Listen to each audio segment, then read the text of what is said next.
నాకు ఇన్సెంటివ్స్ కావాలా, నా స్పెండింగ్ మిల్కి అప్పులు ఉన్నాయి, ఆ అప్పులు తీర్చనా, ప్రభుత్వంలో బాకీ ఉన్నాయి, ఆ బాకీలు మొత్తం ఇవ్వని చెప్పేసి అన్నని అడిగితే నిజంగా నమ్మాడు.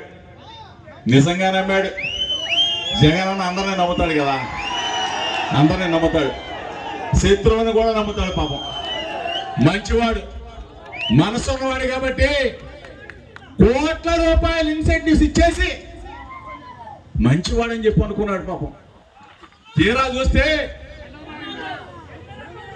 ఇంత వెన్నుపోటు పొడుస్తాడు చంద్రబాబు నాయుడు తొత్తు అని చెప్పేసి అనుకోరా అన్నయ్య.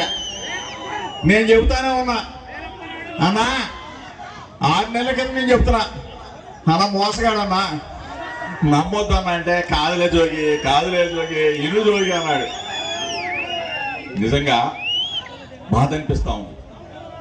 ఓకే, నన్ను తిడితే తిట్టావు, నన్ను తిడితే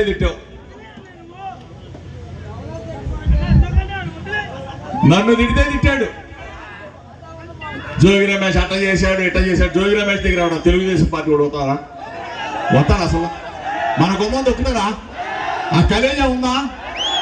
పేదవాళ్ళు వస్తారు, బలహీన వర్గాలు వస్తారు, బీసీలు వస్తారు, ఎస్సీలు వస్తారు, మైనార్టీలు వస్తారు, నిరుపేదలు వస్తారు, అగ్రవర్ణాల్లో ఉన్న పేదలు వస్తారు. అన్నా సాయం కావాలని అడుగుతారు, చేస్తా. అది తప్ప? ఇక్కడ పుట్టాం కదా, మన దగ్గరికి రారా? జోగి రమేష్ అట్ట చేశాడు, ఇట్ట చేశాడు. ఏం చెప్పాడు జగన్ అన్న? 50 మంది ఇక్కడ ఉన్న పెద్దవాళ్ళు లేరు. ఏం చెప్పాడు? జోగి వస్తాడు, నీకు అండగా ఉంటాడు. పోయినసారి జోగి ఇక్కడి నుంచి నేను వెళ్ళమనగానే వెళ్ళిపోయాడు, నా మాట వింటాడు, నావాడు వైఎస్ఆర్ అని చెప్పాడు. సన్నాసి వెళ్ళవాలారా, ఒక్క మా జగన్ ఓడించడం కోసం, ఒక్క మా పాట ఓడించడం కోసం కలిసి కట్టుగా వస్తే ఏం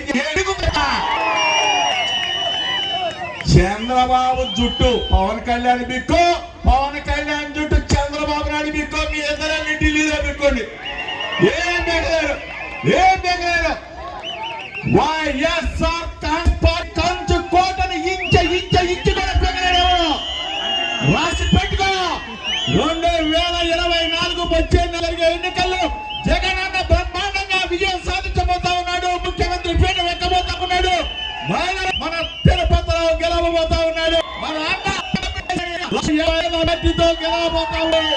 ఇది రాసి పెట్టుకో, చరిత్ర రాసి పెట్టుకోమని చెప్తూ సిద్ధమా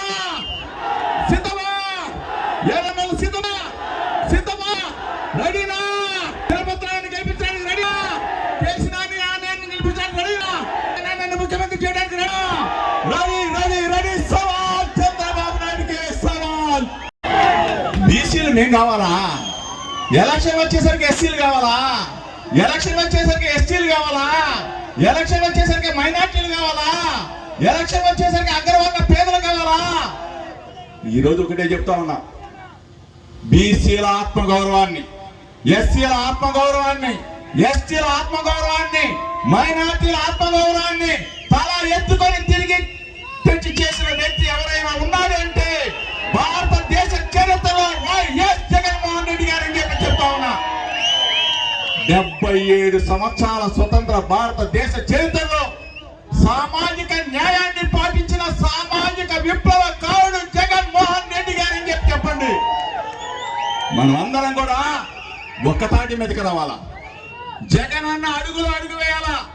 2019 ఎన్నికల్లో ఓటు వేయని వాళ్ళని సైతం జగన్ అన్న వెంట నడిపించవలసిన బాధ్యత ఇక్కడికి వచ్చిన సైన్యానికి మొత్తానికి ఉంది. ఈ రోజు మొత్తం చెప్తా ఉన్నా, జగన్ అన్న వైనాట్ 175 అంటా ఉంటే మేము వెనక్కి కూర్చొని ఎట్లా వస్తాయని అనుకునేవాళ్ళం.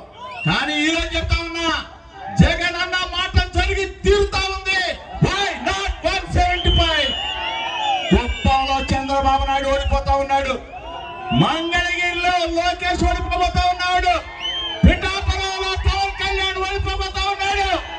మొత్తాన్ని కూడా చాప చుట్టెక్కిస్తానలో కలిపోబోతా ఉన్నాం. తెలుగుదేశం గల్లంత అయిపోబోతా ఉంది, జగన్ పార్టీ గల్లంత అయిపోబోతా ఉంది. ఎందుకు దగ్గుండో జగన్ అన్నాడు,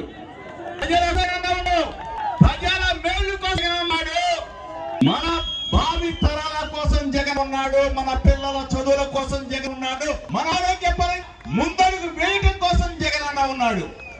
జగనన్న మనల్ని కంటికి రెప్పలా కాపాడుకుంటా ఉన్నాడు. కాబట్టి జగనన్న వెంట ఈ రాష్ట్రం మొత్తం 5 కోట్ల పెడతా ఉన్నారు. ఆలోచన చేసుకోమని అడుగుతా ఉన్నా. పొత్తులు, వీళ్ళకి పొత్తులు కావాలా? ఎక్కడ పోరాడతారా మీరు? 2014లో మీరు పొత్తులు పెట్టుకోలేదా? ఏం చేశారు మీరు? డబ్బులు వచ్చేదాకా జగనన్న అంత గొప్పవాడు లేడు. డబ్బులు తీసుకున్న తర్వాత జగనన్న చెడ్డోడైపోయాడు. ఎంత మోసగాడు రా నువ్వు బాబు, మోసగాడు కదా. దొంగకి నీకు తేడా ఉందా అని అడుగుతా